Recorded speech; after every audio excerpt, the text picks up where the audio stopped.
That was Bob Roseland. He said that we have to stay inside. Pontypool is under quarantine.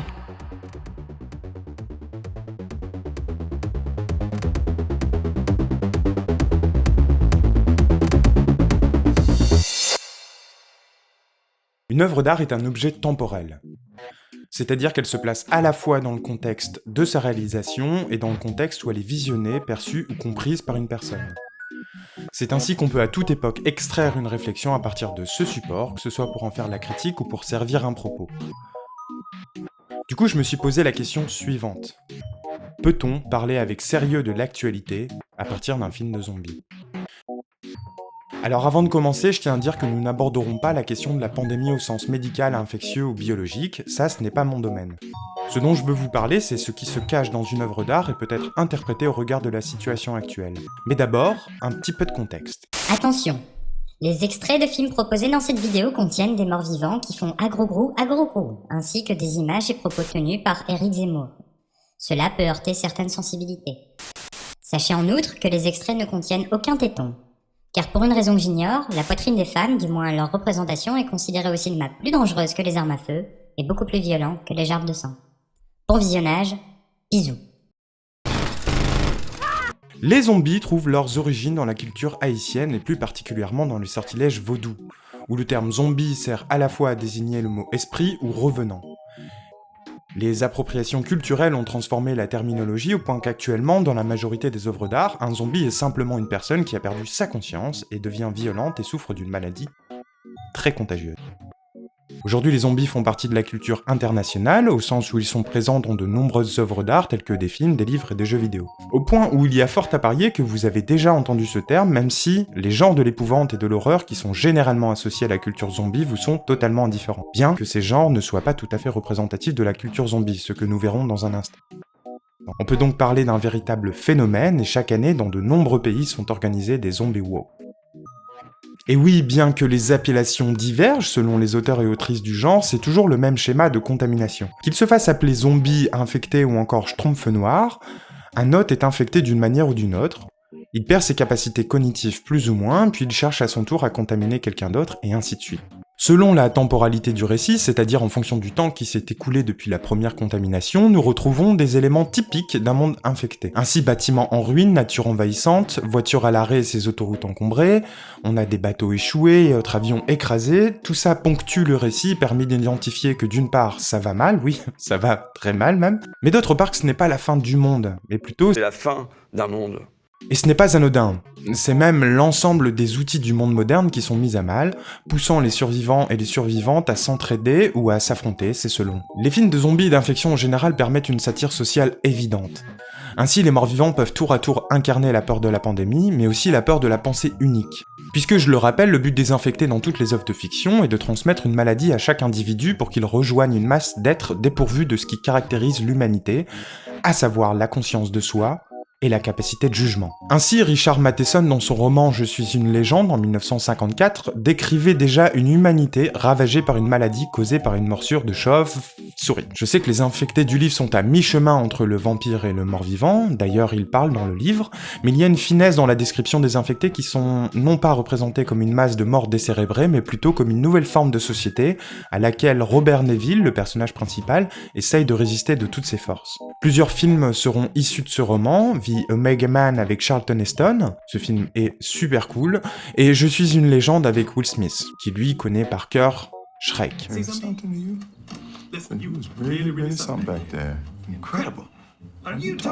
Les films de zombies ont aussi permis aux réalisateurs de proposer une critique de la société dans laquelle ils vivaient, à l'image par exemple de The Night of the Living Dead sorti en 1968 de George Romero, qui est considéré comme le maître du genre, qui conclut son propos sur la mort d'un des personnages principaux, Ben, tué par une milice armée parce qu'il est noir et abattu sommairement.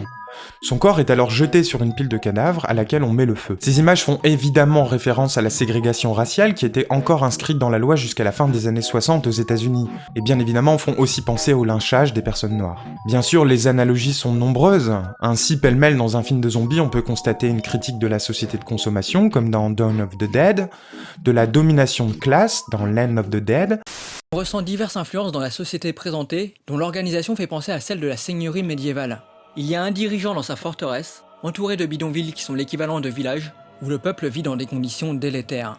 Du patriarcat avec un Robert Carlyle qui a passé beaucoup trop de temps à la piscine dans 28 semaines plus tard, ou avec un Martin Freeman en quête d'un salut pour sa progéniture dans le film Cargo.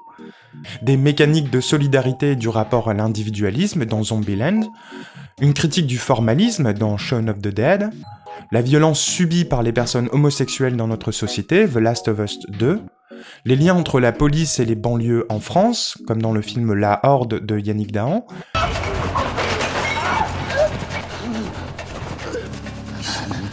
Je sais pas de quoi vous parlez. C'est pas répété du con. Ils sont où les Marcoudis? Je sais pas de quoi vous parlez. Ils sont où les Marcoudis? Hein? Qu'est-ce qui se passe là? Qu'est-ce que vous foutez, bordel? Laissez-le! Vire-moi ça! Vire-moi ça! Maintenant vous dégagez les merdes, y a rien à voir.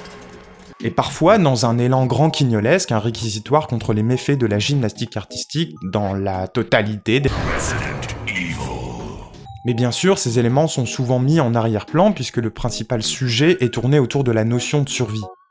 Et la figure du mort-vivant et de la contamination démontre aussi que les monstres qui sont dépeints dans les films et autres œuvres sont en chacun de nous, et qu'il suffit d'une exposition pour que se déchaîne une violence inouïe et massive qui entraîne à son tour encore plus de violence. Et le film dont je veux vous parler ici a pour moi une place toute particulière puisqu'il utilise un procédé narratif et un procédé de contamination qui est à part. Pontypool est un film canadien réalisé par Bruce McDonald, auteur de films à petit budget jusqu'alors connu pour des films comme Hardcore Logo, sorti en 1996. C'est un documentaire qui s'intéresse à la disparition de la mouvance punk dans les années 90. Et Roadkill, de 1989, un road trip dans le nord du Canada avec un caméo de Joey Ramone. Il coécrit le scénario du film Pontypool en 2008 avec le concours de Tony Burgess, auteur d'un roman nommé Pontypool Changes Everything, publié en 2005, que je n'ai pas lu puisqu'il n'a, à ma connaissance, pas été traduit en français. Bruce McDonald affirme que le script a été écrit en 48 heures, ce qui, vu le temps qu'il me faut pour écrire juste un paragraphe dans mes scripts, me donne l'impression que c'est ça qu'on appelle une diarrhée littéraire. L'intrigue se déroule dans la ville de Pontypool, située au nord-est de Toronto. La quasi-totalité du film prend place dans une station de radio locale et à ce titre répond à la contrainte du huis clos. Rapidement, le huis clos est un procédé narratif qui situe une intrigue au sein d'un espace restreint et dont les personnages ne sortent pas ou peu. Évidemment, pour un film ayant coûté 1,5 million de dollars, c'est un moyen habile de composer avec un faible coût de production, mais à mon sens, c'est aussi une des plus grandes forces du film. En effet, nous suivons sur plus ou moins une journée le travail de Grant Madzi, ancienne star de la radio contraint de travailler pour une radio locale dont le seul fait journalistique de la journée est de rapporter Mrs. French's cat is missing. The signs are posted all over town. Have you seen Honey? Dont on peut apercevoir l'affiche de recherche en début du long métrage. L'intrigue se déroule au sein de la station de radio alors que dehors c'est la tempête de neige et qu'il a l'air de faire quand même vachement froid. On apprend non pas les faits à partir d'un média comme on peut le voir habituellement dans d'autres films, mais à l'inverse, ce sont les événements qui s'invitent à la radio en temps réel. Ce retournement du procédé narratif rend rien que pour ça le film fascinant, mais c'est surtout la manière dont le film nous montre le travail de la radio qui m'intéresse ici, puisque celle-ci est centrale dans l'intrigue. Je vous conseille fortement de voir ce film dans sa version originale. En effet, il a été pensé pour communiquer à partir de l'anglais et contient du français dans le texte, comme on peut parfois en entendre au Canada. Oui. Donc si votre niveau en anglais est comme ça... Win, the yes, need the no to win. Again the no. Mettez les sous-titres. Et surtout, son acteur principal, Stephen McHattie, a une voix extrêmement caractéristique. C'est d'ailleurs elle qui nous accueille dès l'introduction du film dans ce magnifique audio spectrum que voici. Pont de Flac. Now, Colette. That sounds like culotte. Mais d'abord, le fait que l'ensemble du film se passe dans une station de radio nous contraint à interpréter les événements au travers de l'interaction qu'a Grant Madzi avec son public. Tout ça crée une dichotomie. D'un côté, nous ne sommes pas les auditeurs de la radio, puisqu'on se trouve en tant que spectateur et via la caméra au niveau des protagonistes, parfois même dans l'enceinte même du studio d'enregistrement, mais ce qui nous est donné d'entendre, à savoir l'audio du film, est retranscrit depuis ce qui est enregistré dans la diégèse du film lui-même, c'est-à-dire dans son univers interne. Ça a l'air de rien, mais le fait d'entendre Grant Madzi parler comme ça... Now, in our top story today, a big, cold, dull, dark, white, empty, never-ending, blow my brains out Seasonal affective disorder freaking kill me now, Weatherfront. Créer ce qu'on appelle dans le langage audio un effet de proximité. L'effet de proximité permet de capter plus intensément les fréquences les plus graves de la voix, ce qui donne un son chaud et suave et qui est par ailleurs très agréable, mais donne aussi l'impression que le locuteur s'exprime au plus près de l'oreille de l'auditeur. Ce qui donne une sensation d'intimité presque dérangeante lorsqu'on s'aperçoit que la personne qui s'exprime n'est pas un ami, mais un animateur radio. Au départ, quand il est arrivé, il voulait une boîte de Tampax. Alors j'y ai dit, mon vieux, puisque le week-end est foutu, allez donc à la pêche. D'ailleurs, je fais une petite aparté, mais peut-être avez-vous remarqué que la captation de l'audio et surtout la balance des graves, des aigus et des sons enregistrés en général est extrêmement importante et peut permettre de diriger l'attention d'un auditeur ou d'une auditrice. C'est même ce qui permet dans certains cas d'identifier rapidement la radio sur laquelle nous sommes, puisque ces petits ajustements font partie de la charte audio de la radio en question. C'est un truc qui m'est désagréable dans les émissions de Bourdin par exemple, où je trouve que la balance manque de fréquences graves, c'est-à-dire 60 Hz ou moins, et dispose de beaucoup trop de fréquences aiguës, 2 kHz ou plus, qui d'ordinaire donne un corps à la voix humaine, et dans cette émission donne un caractère plutôt impératif. Que Gérald Darmanin veut donner tous les mois, le nombre d'heures de patrouille des gendarmes, des policiers, c'est utile, c'est de la communication. Et parce qu'en vrai, il parle comme ça. Je ne sais pas, mais dans tous les cas, j'ai posé des questions précises et parfois impertinentes qui ont surpris.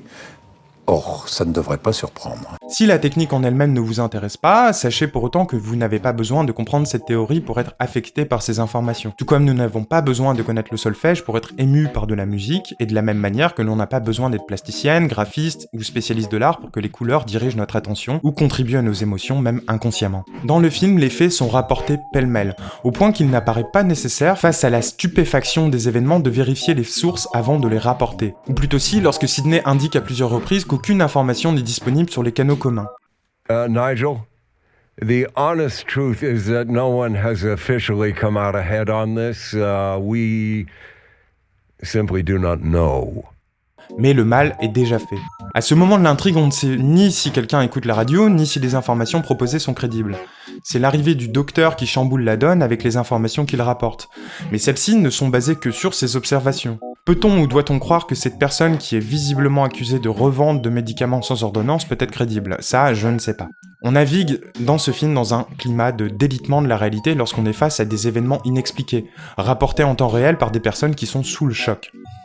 Avant d'apercevoir par nous-mêmes le premier infecté, on ne sait même pas comment se comporte la maladie, mais on part du principe que les personnes qui rapportent ces événements sont de bonne foi. En somme, nous sommes contraints, malgré nous, de réduire la réalité à un seul point de vue. Et c'est là qu'intervient pour moi la critique majeure du film, à savoir l'information en temps réel, et le traitement de cette information par la figure du polémiste. Alors pourquoi c'est important? Vers le milieu du film, Sidney, la productrice, insiste pour respecter le programme de la journée avec l'intervention radio d'un groupe de chanteurs locaux pas très doués, et ce malgré les événements perturbateurs.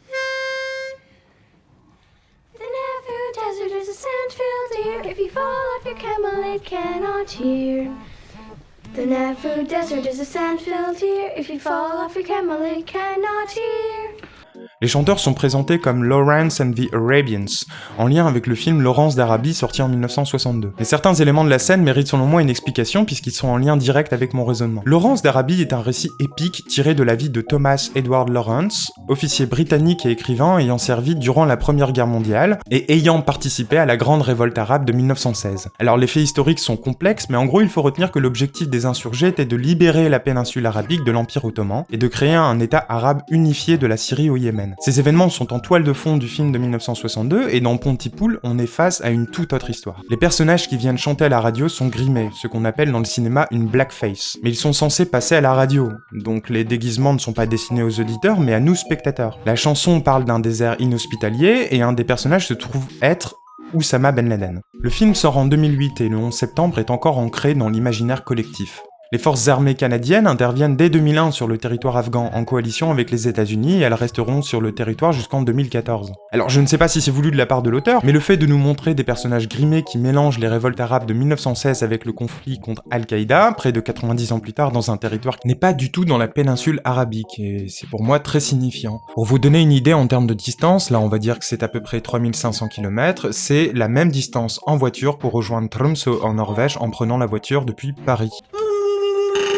Dans le film, les mots perdent leur substance, et les infectés sont condamnés à les répéter jusqu'à ce qu'ils perdent pied avec la réalité. On a un événement inconnu qui surgit, et les protagonistes qui travaillent à la radio essayent de relayer à tout prix avec le peu d'informations dont ils disposent. Au fil des événements, on apprend qu'il s'agit d'une maladie qui pousse les personnes infectées à se dévorer, mais cette information n'est pas sûre. Plus tard, on comprend que l'infection pousse les personnes malades à agir de manière irrationnelle et à tourner en rond. Enfin, on apprend que chacun ou chacune est disposé à être infecté si les conditions sont réunies, ce qui en soi ne diffère pas des conditions habituelles d'un film d'infection. Et c'est là que Grant Madzi dit cette phrase. You know, the French philosopher Roland Barthes once described trauma as a news photo without a caption, and that, folks, is what I think we have here now. Alors je n'ai pas trouvé cette citation de la part de Roland Barthes. Il a beaucoup écrit au cours de son travail de recherche. Mais la citation vaut d'autant que le travail de recherche de Roland Barthes était précisément la place des médias de masse dans la sphère sociale. Vous avez dans votre livre que le catch est fait pour exprimer une certaine idée de la justice en quelque sorte. Exactement. Oui. Que pensez-vous du beefsteak pomme frite? Du coup, ça change tout. Pourquoi? Parce que pour une fois, le virus ne se trouve pas dans la morsure ou dans le sang, mais dans le mot lui-même, et plus précisément dans la perte du sens. D'ailleurs, dans le film, c'est l'anglais, une des langues de la culture dominante, qui aide à la propagation. À ma connaissance, c'est une des rares fois où la peur d'être infecté dépasse le cadre du film. En effet, en tant que spectateur, nous pouvons craindre à notre tour d'être contaminés par les mots. Mais surtout, c'est ici que pour moi, on peut faire un parallèle avec notre monde physique. Les mots sans substance ont un impact durable sur les relations sociales. Je vais vous donner un exemple. Au cours des 100 premiers jours de son mandat, Donald Trump a dit 492 mensonges. Les autorités de régulation, dont les journalistes font normalement partie en tant que quatrième pouvoir, ont eu un mal fou à tenir le rythme et à débunker ses propos. Pour quelqu'un comme Donald Trump, peu importe d'avoir raison ou tort, ce qui est important, c'est d'être entendu. Il faut des dizaines de paragraphes pour expliquer pourquoi une seule des phrases énoncées est fausse, alors qu'il ne lui suffit d'ouvrir la bouche une seule fois pour que le mal soit fait.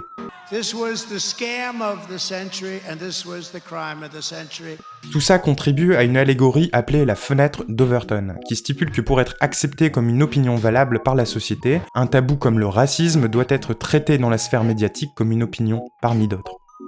Alors que l'expression du racisme constitue un délit en France, je m'interroge sur la présence d'Éric Zemmour sur France Culture le 17 novembre 2018 face à Alain Finkielkraut et Paul Thibault, alors qu'il a été à l'époque condamné déjà à 2 reprises pour provocation à la haine religieuse et la haine raciale, respectivement en 2011 et 2016. Il a disposé d'un espace médiatique pour réhabiliter la mémoire du maréchal Pétain, sachant qu'à la base il en dit ça. Pétain a permis de sauver des juifs, c'est ça? En vérité, Vichy fait un pacte avec le diable.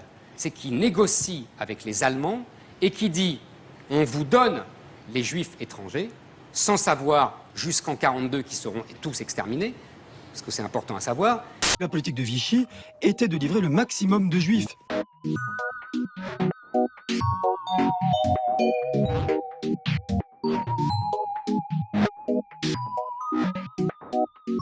Aujourd'hui, les historiens sont tous unanimes pour dire que ce n'est pas la politique du régime de Vichy qui explique cela, mais c'est déjà l'existence effectivement d'une administration. Les agents qu'on a mobilisés pour arrêter les Juifs étaient des agents ordinaires de l'État. Et on ne pouvait pas s'attendre d'eux qu'ils agissent comme des antisémites.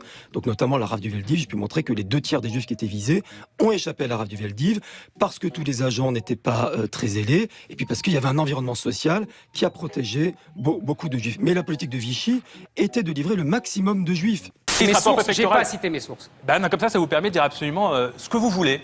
On ne peut absolument mais je dis ce que je veux. On est encore en pays libre. On peut tergiverser autour de la question de la liberté d'expression, mais celle-ci est, du moins en France, encadrée par la loi. Enfin, normalement, je cite « Ceux qui, par l'un des moyens énoncés à l'article 23, auront provoqué à la discrimination, à la haine ou à la violence à l'égard d'une personne ou un groupe de personnes, à raison de leur origine ou de leur appartenance, leur non-appartenance à une ethnie, une nation, une race ou une religion déterminée. » Alors je sais que partout dans le monde, la question de la liberté d'expression fait beaucoup de débats, à des niveaux et avec des enjeux complètement différents, notamment sur le fait de pouvoir s'exprimer librement à partir d'un discours politique construit. Mais quand en France, ça donne ça... Vous êtes sur RTL. Bonjour Éric Zemmour. Bonjour. Merci d'être avec nous ce matin sur RTL. Vous publiez Destin français aux éditions Albin Michel mercredi. Alors c'est effectivement un événement, votre dernier livre. Le Suicide français a dépassé le demi-million d'exemplaires, ce qui veut dire que vous êtes suivi et lu bien au-delà des polémiques. Et justement, les polémiques, je souhaite les écarter ce matin. Moi, j'ai plutôt envie de dire ça. Just want to say 2 things about freedom of speech. One is that I think this question of, does free speech and free debate work to defeat fascists and that kind of thing? I think that's an empirical question. And I don't think it's sufficient to say that in the Weimar Republic they persecuted Nazis and then there were Nazis, and so therefore you have to have free speech for Nazis. I think we need to look at it in a little bit more complexity, and I think one of the things that I would look at is the question of whether the tactics of Antifa are working right now. And I think there is a case to be made that they are successfully disrupting the organizing of a lot of these white supremacist groups.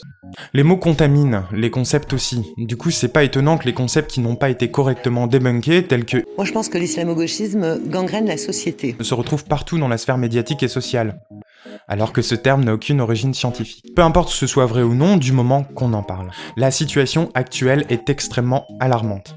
Au point qu'un simple film de zombies, aussi précieux et confidentiel soit-il, arrive à mettre en image l'importance fondamentale des médias dans la propagation de la haine dans le débat public. Je vais vous laisser avec un extrait de l'émission du 30 septembre 2019 appelée « De Drummond à Zemmour, le venin du racisme » avec l'historien Gérard Noiriel.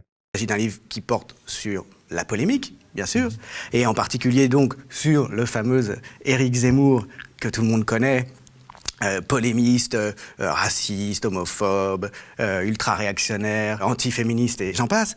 Mais vous ne cherchez pas à lui répondre, vous ne vous placez pas du tout sur le terrain sur lequel lui-même se place.